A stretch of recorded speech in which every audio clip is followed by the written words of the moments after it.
Halo teman-teman semuanya, kembali lagi sama kita Macanita. Mari cari tahu edisi Katanya pejabat, kok kelakuan kayak bejat? Yeay.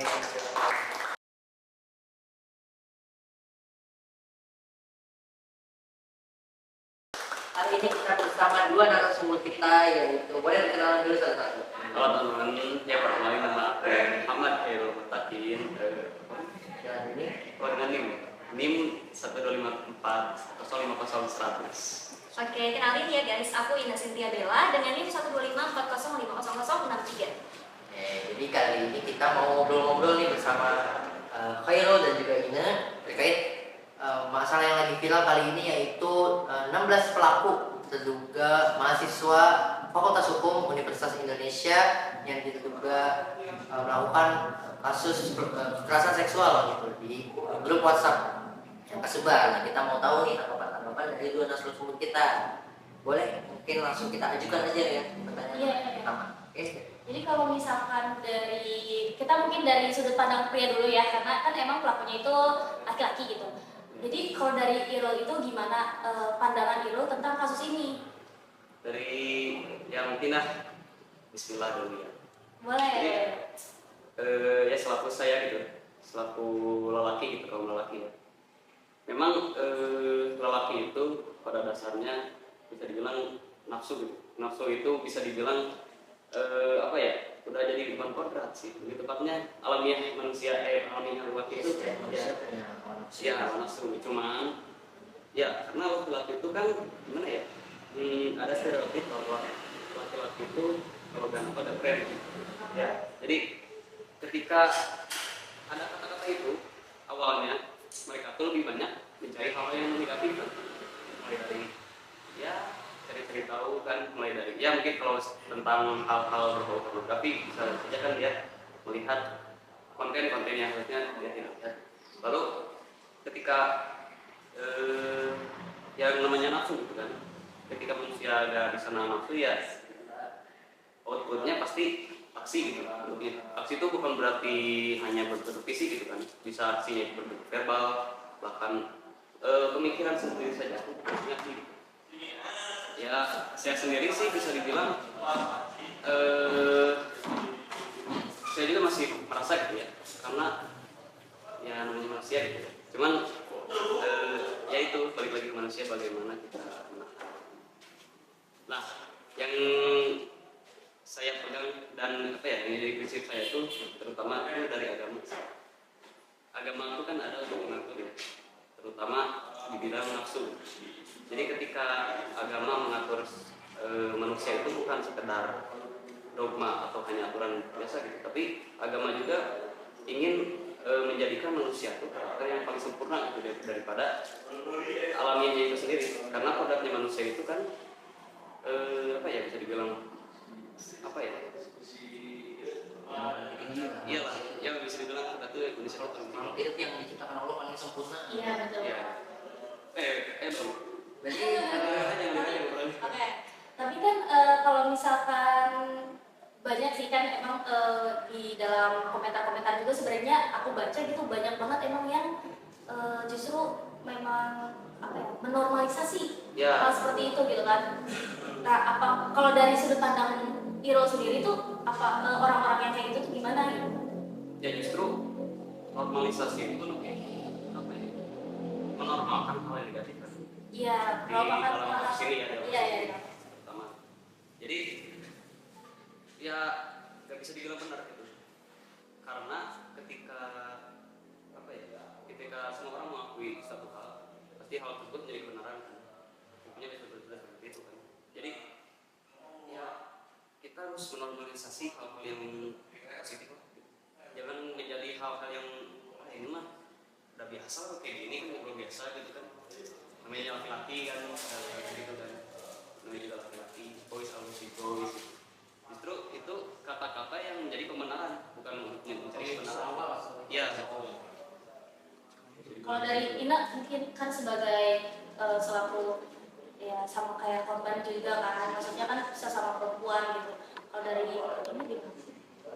Kalau dari saya, terutama saya perempuan gitu ya, saya sedih dan menentang segala bentuk kekerasan seksual, pelecehan seksual apapun bentuknya, sekecil apapun.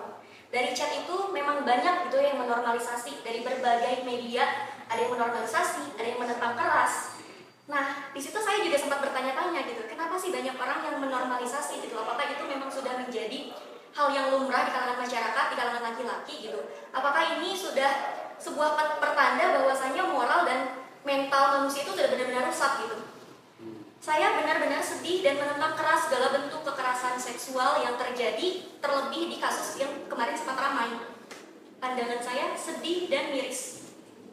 Jadi mungkin dari berbagai macam kasus yang apalagi ini universitas pertama ya, Iya, kita betul. tahu lah ini universitas top bagaimana terdapat gitu ketahuan Iya. siswanya melakukan seperti itu. Bahkan yang menurut aku yang paling sedih pas aku nonton kan aku beneran nonton live-nya, dosen yang ada di situ, dosen ibunya, Oh iya. ibunya ngomong, saya tadi sempat lihat chatnya kata ada nama saya di situ ya, itu lumayan nampak hati aku Itu juga jujur, kayak iya. maksudnya aku juga sampai beneran aduh kok gini, kok sampai isi, maksudnya kalian tuh laki-laki punya hormon, punya manusia adalah makhluk yang paling mulia di hadapan Allah, siapa Tuhan. Manusia itu punya akal, dikasih kesehatan, dikasih akal, dikasih pokoknya kenikmatan banyak banget gitu. Jadi kan dikasih manusia itu termasuk juga kan dari Allah. Nah gimana cara kita kontrol? Nah berarti tadi mereka nggak bisa kontrol sehingga mereka itu beneran ngelepasin itu gitu. Dan itu merugikan, benar-benar merugikan banyak banget pihak. Bukan cuma dari korban ya, pasti kan orang tuanya nanti kena, keluarganya kena. Sekarang muka mereka udah muncul di mana-mana gitu. Jadi efeknya bakal ke masa depan juga. Bakal, nah dengan mungkin ada kejadian itu banyak mungkin di kampus-kampus lain nanti laki-laki dan perempuannya malah makin cekcok atau gimana, itu menimbulkan dampak yang besar. Gak cuma bukan mengenai apa yang korban alami, tapi efek itu benar separah itu gitu lah ya.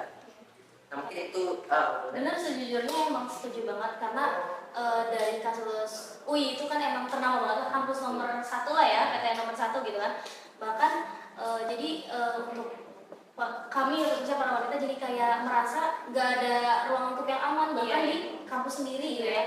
Jadi kita juga jadi waspada di mana-mana ya. Betul. Jadi dimanapun kayak nggak ada ruang aman gitu buat perempuan. Menurutku ini karena memang masih maraknya seksisme. Tadi kita dengar kan kekerasan berbasis gender yang dimana laki-laki itu mempertahankan dirinya sebagai superior yang dimana harus serba di atas laki-laki gitu. Dia dalih melindungi perempuan padahal itu suatu celah untuk masuk sebagai pelaku gitu. Tapi jujur benar banget sih, apalagi ada satu statement juga yang tahu nggak sih, kan sekarang itu banyak banget justru yang malah menyalahkan korban kayak cowok-cowok itu justru komennya tuh malah kayak mending lu perhatiin dulu deh ini cara pakaiannya gitu kan. Justru kalau misalkan nggak bakal ada api kalau nggak bakal ada asap kalau nggak ada api gitu. Padahal menurut aku ya justru korban yang paling banyak terdampak itu justru yang berpakaian tertutup. Betul. Memang nggak pandang bulu ya. Iya, makanya even tahu nggak sih kalian yang yang lagi sholat dilecehin. Iya tahu. Nah itu juga maksudnya dari situ juga kita udah melihat gitu kan. Kalau misalkan itu tuh bukan lagi tentang berpakaian. Iya. Mungkin kita berlari ke selanjutnya. Ini adalah yang kita siapin pertanyaan yang cukup penting ya. Mungkin aku mau tahu sudut pandang pertama dari sisi perempuan mungkin karena ini yang melakukan laki-laki dan korban yang perempuan. Aku mau tahu dari sisi pandangan perempuan itu ke laki-laki gimana? Apakah perempuan itu mengeneralisasi semua laki-laki itu sama? Oh jadi pertanyaan intinya perempuan tuh menganggap laki-laki itu sama. Iya, apa yang dilakukan korban, apa yang dilakukan pelaku tuh sama gitu. Laki-laki semua kayak gitu kan. Sebenarnya berbicara soal generalisasi, kita nggak bisa mengeneralisasi semuanya ya, karena satu kasus aja. Tapi sebagai perempuan tentu saya pribadi itu menerapkan batasan-batasan yang ada karena kemungkinan selalu akan terjadi gitu. Walaupun kita percaya sama orang terdekat. Nah, karena kekerasan dan pelecehan itu bisa terjadi oleh siapapun pelakunya, bahkan orang tua sendiri. Mungkin kalian juga pernah dengar ya, orang tua sendiri. Jadi itu jadi trauma pribadi gitu. buat perempuan kayak ngerasa nggak aman gitu, padahal di ruang-ruang yang seharusnya aman kayak di masjid, di kampus, di sekolah itu kan harus jadinya ruang aman gitu ya buat perempuan. Tapi sekarang ini justru kayak kita tuh kehilangan rumah yang apa ya, yang menganggap perempuan tuh setara gitu. Dari dulu kita tuh selalu memperjuangkan hak kesetaraan gender gitu. Supaya apa? Supaya kita bisa dipandang sama, supaya kita nggak dianggap sebagai inferior gitu. Karena laki-laki itu selalu pengen lebih gitu mungkin ya dari perempuan. Selalu pengen superior gitu. Makanya dari situ laki-laki punya pandangan kalau kayak ngomongin atau jadiin perempuan sebagai objek itu adalah hal yang normal dan bisa dinormalisasi. Jadi menurut saya memang tidak bisa mengeneralisasi semua laki-laki, tapi sebagai perempuan tentu kita punya konsen tersendiri atau batasan tersendiri. Mungkin dari laki-laki nih ya, gimana itu ya, bahwa pelakunya adalah laki-laki dan kita juga laki-laki ya. Jadi kita harus bisa memberikan keamanan gitu buat perempuan, apalagi kita semua kan udah ibarat keluarga ya. Kita semua ibarat keluarga, kita harus saling melindungi, saling menjaga satu sama lain, harus lebih kompak gimana? Terutama ya karena kita laki-laki gitu ya. Yang pertama pasti bingung kan. Bingung itu karena gimana sih ya, laki-laki itu karena ya udah pada umumnya gitu kan. Karena terlalu banyak dinormalisasi. Kita ya jadi misalkan melawan tuh jadi hal yang aneh, bukan dalam hal negatif. Lalu ya gini sih. Jadi kalau kasus saya sendiri ya, saya kan bisa dibilang hidup di lingkungan perempuan. Saya adik semuanya perempuan. Saya anak yatim juga kan, bisa bilang sudah tidak ada apa, hanya ibu sama nenek dan bibi gitu. Di rumah saya hanya satu-satunya gitu, aku laki-laki doang. Jadi ketika mendengar hal-hal buruk tentang wanita gitu, terkadang selalu teringat tentang keluarga gitu. Gimana ya kalau adik saya dia terjerumus ke dalam hal yang buruk gitu. Ya mungkin bukan dianya, siapa tahu ada ya orang lain gitu kan melakukan hal-hal yang aneh gitu ya. Cuman jadi rasa apa ya, ingin membela tuh pasti terangkat kan, apalagi keluarga gitu. Jadi aku gimana ya, bisa dibilang bingung juga sih bentuk solusi gitu. Karena kan dalam kasus itu, bukan kasus yang dibilang, dalam masalah itu harus dicari solusi gitu, agar masalah tersebut terpecahkan. Mungkin kita bisa sharing nih, apakah ada pengalaman tersendiri atau gimana gitu dari Asbi sendiri sebagai laki-laki gitu. Kalau dari aku ya, balik lagi ke yang tadi, karena setiap laki-laki punya hormon, setiap orang lah, bukan laki-laki ya, setiap orang. Kalau Tuhan ngasih kita hawa nafsu, itu sebuah kenikmatan yang harusnya bisa kita manfaatin gitu. Hawa nafsu, kita bisa kontrol diri kita, gak merugikan orang lain. Jadi menurut aku sebagai laki-laki justru kan kodratnya laki-laki itu harusnya melindungi, ya kan? Iya. Jadi kayak presiden kita laki-laki, nabi kita laki-laki. Jadi kayak dengan adanya kasus itu beneran bikin sedih gitu bagi laki-laki, bahwa banyak loh yang udah ngangkat derajat laki-laki, kayak presiden, ayah, bahkan sampai kita meninggal yang di batu nisan itu laki-laki, namanya ayah kita sendiri gitu kan. Jadi dengan adanya kasus ini malah jadi kayak kok kodrat laki-laki jadi turun gitu. Kok ternyata laki-laki gak punya harga diri kayak gitu, segitunya gitu loh. Boleh nggak saya meminta pandangan ke mungkin kalian sebagai laki-laki gitu ya. Perempuan itu kan yang melahirkan peradaban gitu. Bahkan justru sebelum-sebelumnya perempuan itu yang apa ya? Peradaban itu bisa maju karena dengan adanya perempuan gitu. Jadi sebagai bagian besar dari peradaban.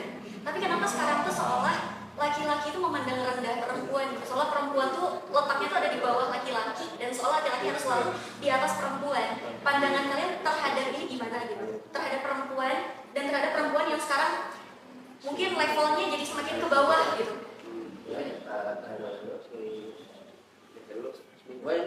Oke. Jadi sebenarnya ya santai aja ya. Jadi bagaimana sih sebenarnya kan kebiasaan itu ya kayak gitu ya yang bilang rata-rata kan terwarisi itu kan hal budaya ya. Nah budaya patriarki itu udah bisa dibilang kuno banget gitu. Dari dulu ada gitu, bahkan dari zaman Nabi juga itu udah ada gitu. Bahkan Nabi kan menghapuskan sistem itu salah satunya ketika dia berdakwah di Mekah. Jadi kenapa sih apa ya, gimana ya, maksudnya pandangan ini tuh bisa hilang gitu kan. Terus kenapa sih laki-laki itu selalu berpandangan bahwa lebih tinggi daripada perempuan derajatnya. Ini aja kita ngomong secara general, karena ya tadi, karena ketika dia melihat kultur yang dia pandang itu hanya dari satu sudut pandang. Ketika dia mendapat insight dari mendapat apa ya, bisa dibilang dia pemikiran dari lingkungannya gitu, dia gak baca atau gak melihat dari perspektif perempuan gitu. Jadi seakan dari dulu juga gini gitu, laki-laki kan lihat gitu secara dari lapangan lebih keren gitu kan, bahkan kerja keras adalah laki-laki gitu kan, dan ya itu menjadi dandan mereka gitu kan. Padahal bisa dibilang yang namanya manusia itu kan ya memiliki peran dan fungsinya masing-masing gitu kan. Laki-laki memiliki peran ini dan juga memiliki peran ini gitu kan, gak bisa dicampur adukan. Sehingga jadi pandangan, kalau aku pribadi nih ya, pandangan aku pribadi, aku nggak bisa memparsialkan begitu. Jadi nggak bisa lah aku bilang laki-laki lebih atas atau perempuan lebih bawah, atau sebaliknya gitu, perempuan lebih atas laki-laki lebih bawah. Aku nggak bisa bilang gitu, karena sejatinya ya manusia itu sama rata, dia semuanya itu ya, baik dalam apa tadi tingkat tuh ya, bisa dibilang dari dalam level gitu kan. Bahkan kalau dari agama dari spiritual tuh gak bisa bilang laki-laki itu harus imamnya meskipun secara syariat ya gitu. Cuma itu betul syariat, bukan berarti laki-laki tuh ya harus selalu di atas. Kalau bicara soal Islam, mungkin Islam tuh emang sangat menjunjung tinggi perempuan ya, sekelas Yeah. Islam gitu ya, agama kita, dan Rasulullah yang merjuangin apa sih hak-hak perempuan, kesetaraan perempuan, kok tiba-tiba bisa runtuh gitu aja gitu. Kalau menurut aku sih, aku pernah dengar waktu itu ada upaya jurnalis namanya Nora Vincent, pernah viral di luar negeri. Itu tuh dia pernah nyoba jadi laki-laki. Jadi dia perempuannya, dia nyoba jadi laki-laki, pengen rasanya jadi laki-laki gimana? Karena langsung dia sebenarnya dia malah aku lupa kasusnya dia bunuh ke istrinya atau gimana, aku nggak tahu. Nah ini tuh membuktikan bahwa posisi tiap orang, posisi gender itu beda-beda gitu. Jadi laki-laki tercipta untuk seperti ini, untuk melakukan seperti ini. Perempuan tercipta untuk melakukan seperti ini. Buktinya perempuan bisa ngelahirin yang laki-laki nggak bisa lakuin gitu. Either perempuan bisa merasakan sakit haid mungkin ya, itu laki-laki pasti nggak kuat ngerasain itu.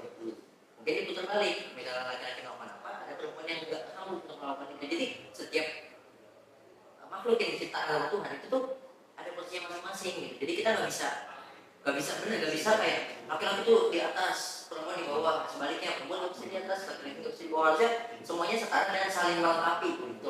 Jadi nggak merasa kayak udah ini kan tugas laki-laki segala macam.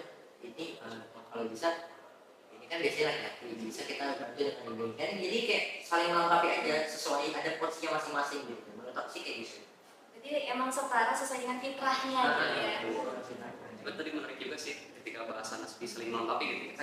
Jadi dalam bab munakahat juga, ketika dalam bab pernikahan dalam agama Islam, kenapa sih nikah itu jadi dibilang separuh melengkapi separuh agama?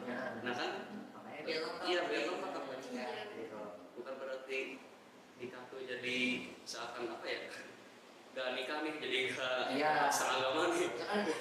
Iya, kayak gitu kan. Jadi kayak laki-laki udah ada posisinya seperti ini, perempuan posisi seperti ini, mereka bertemu, mereka melakukan akad, ya ada akad ya, ada akad nikah. Jadi gimana semua mereka berdua itu jadi masing-masing melengkapi gitu. Bahwa yang laki misalnya ada yang kurang dilengkapi oleh yang perempuan ada yang kurang dilengkapi oleh laki-laki. Itu jadi bukti juga ya bahwa adanya sistem yang memang meluncurkan stigma-stigma bahwa perempuan tuh jadi downgrade lah ibaratnya gitu. Padahal enggak gitu. Aku ngebantah kayak gitu, kayak nggak kok perempuan ada yang pokoknya ada yang bisa dilakukan perempuan tapi laki-laki itu nggak sanggup. Tapi teman-teman, jujur ini tuh emang benar ya, kasus ini tuh kan emang nge-boomnya tuh benar-benar nge-boom banget ya, karena kan emang viral banget kan. Tapi di satu sisi ini tuh jadi memunculkan banyak banget kasus. Kalau tuh banyak banget, bahkan Iya, kampus ITB, Unpad, IPB itu tuh kasus-kasus apa ya, kampus-kampus ternama lah, Iya. yang itu bahkan malah banyak sekarang. Kalau ITB kan kasusnya yang lagu, ya kan? Jatuhnya bikin lagu itu udah lama. Iya. Udah lama. Jadi itu masuk viral sekarang karena mungkin kasus Uli sebelumnya gitu kan. Kalau yang IPB sama-sama kayak sama chat juga Itu gitu. yang viralinnya orang lain bukan Yang ngeviralinnya orang lain, itu dia difoto gitu dari HP dia kan. Nah kalau misalkan kasus Unpad nih yang sejujurnya menarik itu karena dia dilecehin sama dosen sendiri. Dia jujur itu benar-benar kalau menurut pandangan dari kalian nih, kalau misalkan kalian semua nih, ini kan sebagai mahasiswa juga kan, dosen yang, nah maksudnya kita kan emang IPK gitu kan, dosen yang mengatur IPK kita gitu kan, emang walaupun dari sistem, tapi gimana cara dosen yang ini, nah kalau kalian itu gimana cara, misalkan untuk menolak, kalau perempuan itu jadinya kayak susah menolak ya nih, serba salah, kalau jadi kita tuh, kalau mau menolak itu justru malah kayak membuat diri kita lebih berbahaya daripada kita tidak menolak. Nah, kalau dari kalian tuh ada tips atau gimana gitu cara kalau misalkan menurut kalian aja nih perempuan itu kalau mau menolak itu harusnya seperti apa?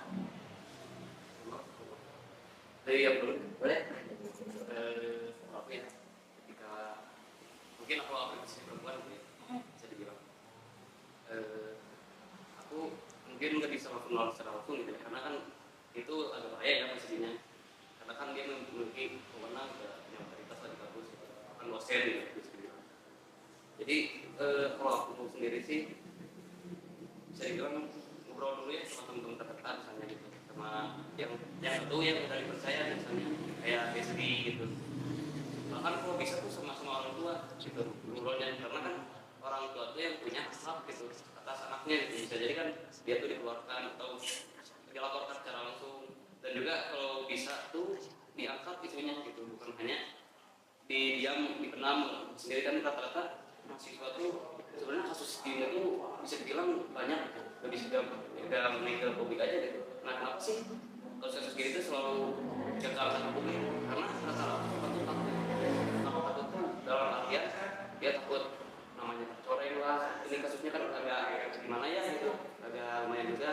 Terus ada takut dari masa depan gitu kan. Jadi aku pikirin kan gimana kalau nanti aku gini terus ya masuk takutnya sama otoritas kampus sendiri gitu. Kalau misalnya tadi pelakunya dari pihak Emang kebanyakan ya, disebutkan gitu kali ya? iya betul. Memang agak tricky sih kalau kasus kayak gini ya, karena bisa dibilang mental juga bermain.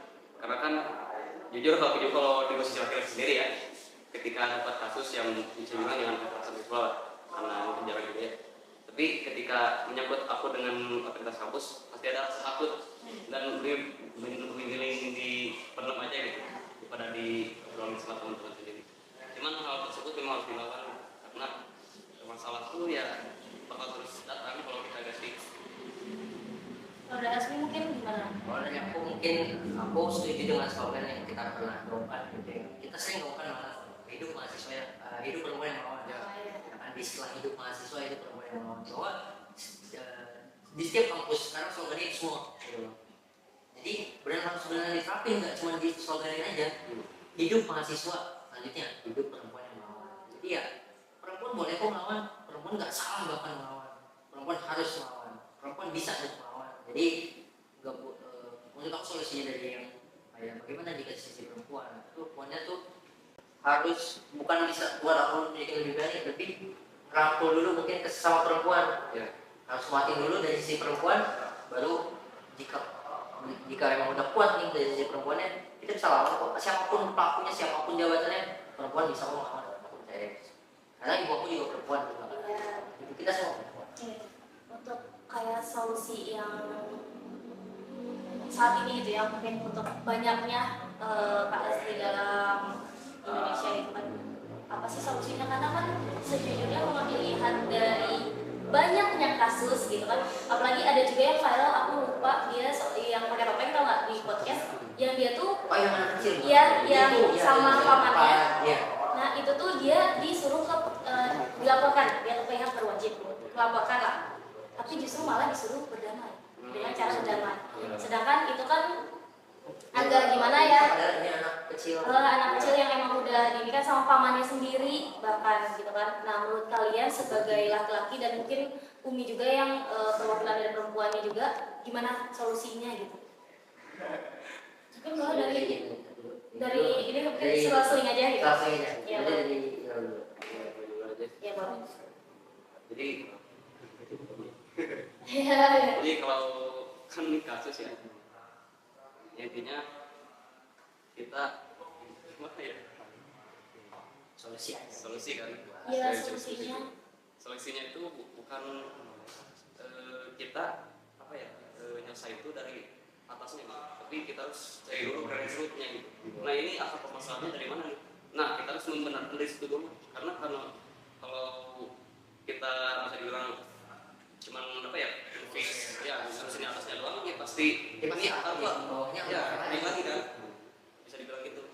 Jadi kalau dibilangin ke laki-laki gue ya, kaum laki-laki ya lebih diperbaiki lagi, Ya, diperbaiki lagi. cara bercanda. Ya. Kan itu semua awalnya dari jokes, Iya, jokes. Cara bercanda, cara ngobrol, harusnya ya apa susahnya sih mikir yang ngobrol yang bermanfaat. Ya. Kayak gini aja ini kan seru kan gitu. Iya. ketika pergaulan Jadi ya dari laki-laki harusnya bisa lebih menahan aja sih. Bisa lebih menahan diri sendiri ya. Sebelum ke orang lain dia sendiri dulu deh, tahan dulu. ya. Kalau menurut aku itu korbannya itu kan anak kecil ya. Aku kan bahas dari segi konten yang ditayanginnya. Sebenarnya dari segi etika sebenarnya pelaku korban kekerasan atau pelecehan seksual itu seharusnya itu nggak boleh ditampilin di publik. Sebenarnya harus walaupun ditopeng gitu. Jadi kita tuh sebenarnya sebagai orang yang mau membantu, kita yang harus diutamain itu apa sih yang dibutuhkan oleh korban gitu. Bukan apa yang dibutuhkan oleh publik. Karena kan yang butuh perlindungan sebenarnya korban gitu. Apalagi itu anak kecil. Jadi hal pertama yang aku perhatiin dari situ, kok bisa gitu ya nayangin podcast yang dimana ini korbannya tuh anak kecil ya, walaupun pakai topeng sebenarnya itu enggak Itu secara etika enggak menurut aku lumayan merusak psikologis dia buat kedepannya. malah bisa kayak Masuk trauma berat. dia pasti ingat terus ada jejak digital juga. Ya mungkin bagi semuanya harus bisa lebih hati-hati lagi, dan mungkin terakhir sebelum kita tutup, oh boleh, oh saya lupa lagi. Tadi sempat menyinggung kan kayak hidup perempuan yang melawan gitu. Nah ngomongin soal itu, sebenarnya menjadi korban itu memang sulit sekali untuk berbicara gitu, untuk terbuka. Nah ketika sekarang ramai sekali, marak sekali kasus kekerasan pelecehan seksual, aku bangga banget dengan korban yang bisa speak up. Jujur aku bangga banget kalian keren banget. Sebagai korban kalian nggak salah. Kalau ada yang bilang kamu yang salah, cara berpakaian kamu yang salah, mereka yang salah, kamu nggak salah, terusin speak up-nya. Aku sendiri adalah korban pelecehan seksual oleh guru aku sendiri, guru PKN yang notabene dia tahu hukum. Nah di situ aku sudah berusaha menuntut ke pihak sekolah, pokoknya ke pihak sekolah, ke kesiswaan, sampai yang paling atas ke kepala sekolah, tapi sama sekali tidak ada tindakan apapun. Yang disalahkan apa? Kamu lihat pakaian kamu. Yang disalahkan apa? Kayak ngapain ngedeketin guru itu? Padahal sebagai siswa, saya itu hanya ingin menghormati guru, membantu guru. Saya tidak tahu bahwasanya guru PKN yang saya anggap orang tua saya sendiri bisa melakukan pelecehan seksual gitu. Saya harapnya saat itu saya mendapatkan perlindungan, saya mendapatkan keadilan, tapi ternyata malah saya yang dipojokkan gitu. Dengan dalih saya nggak punya privilege, maksudnya dengan saya akan memviralkan atau melaporkan, itu akan merusak nama baik sekolah. Lantas nama baik saya, psikologi saya gimana? Kenapa korban yang disalahkan gitu? Kenapa malah victim blaming? Korban nggak salah gitu, dengan speak up, kalian keren, kalian hebat. Jadi siapapun yang pernah menjadi korban pelecehan seksual, jangan pernah ragu untuk melapor. Untuk yang menjadi saksi, terapkan 5D. Yang pertama adalah ditegur gitu ya. Kalau kita melihat ada kasus pelecehan kekerasan seksual, tegur. Nah, kalau susah misalnya kita riskan nih atau beresiko menegur. Yang kedua itu bisa dialihkan.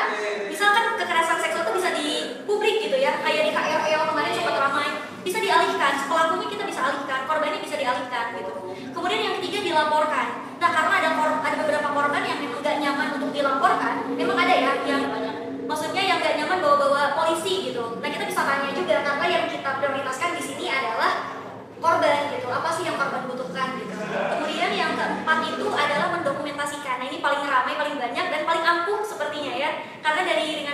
diimplementasikan itu bisa Jadi semakin bukti kuat. viral. Dan nah di sini tuh, di negara ini tuh, kalau viral baru diusut, Iya. kalau nggak viral mana ada, nggak ada gitu. Dan yang terakhir adalah ditenangkan. Bagaimanapun psikologis mental korban itu aman. Diutamakan juga. Iya, terima kasih untuk yang berani bersuara, teman-teman. Yang pernah menjadi korban itu bukan aib, sama sekali bukan aib. Kalian keren banget, udah speak up. Karena aku belum seberani itu, tapi sekarang aku berani untuk bercerita di sini. Mungkin segitu aja dulu perbicaraan kita kali ini. Semoga apa yang udah kita bicarakan itu bermanfaat juga buat yang nonton, buat kita juga sebagai edukasi ya. Iya benar banget. Karena sejatinya pelaku ini aku ingatkan teman-teman, pelaku kekerasan seksual itu bisa siapa aja ya. Pelaku bisa siapa aja, jangan mandang gender juga. Jadi jaga diri kalian dimanapun kalian berada. Tetap harus gunakan prinsip 5D yang tadi ya. Kalau misalnya nemu hal kecil, dan semoga kita bertemu lagi di episode selanjutnya. Dadah. Lupa bahasa